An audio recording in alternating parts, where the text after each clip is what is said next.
எல்லாம் அறிந்தவர்கள் தங்கள் நிலையில் அமைதியாகின்றனர். ஓரளவு தெரிந்தவர்கள் மட்டுமே அனைத்தின் மீதும் தர்க்கம் புரிகின்றனர். பிறர் நமக்கு அளிக்கும் வார்த்தைகளில் எவையெல்லாம் வருத்தத்தை அளிக்குமோ அந்த வார்த்தைகளை நாமும் பிறரிடம் கூறாமல் இருப்பது சிறந்தது. அனைத்து பாதைகளும் மறைக்கப்படும் போது இறைவனின் அருளில் புதிய பாதை உருவாக்கப்படும்.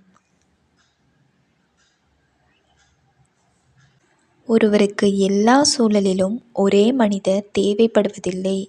ஒவ்வொரு சூழலிலும் அதற்கான தீர்வை தரும் நபர்களே தேவைப்படுகின்றனர். உலகிலேயே தூய்மையான உள்ளம் கொண்டிருந்தாலும் அவதூறுகளையும் அவமானங்களையும் சந்தித்துதான் ஆக வேண்டும்.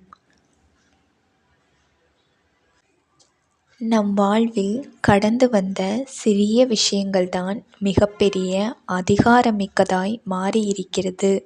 அது நன்மையானாலும் தீமையானாலும். இந்த வீடியோ பிடித்திருந்தால் லைக் செய்யவும். இது போன்ற வீடியோக்களை காண சப்ஸ்கிரைப் செய்யவும். நன்றி.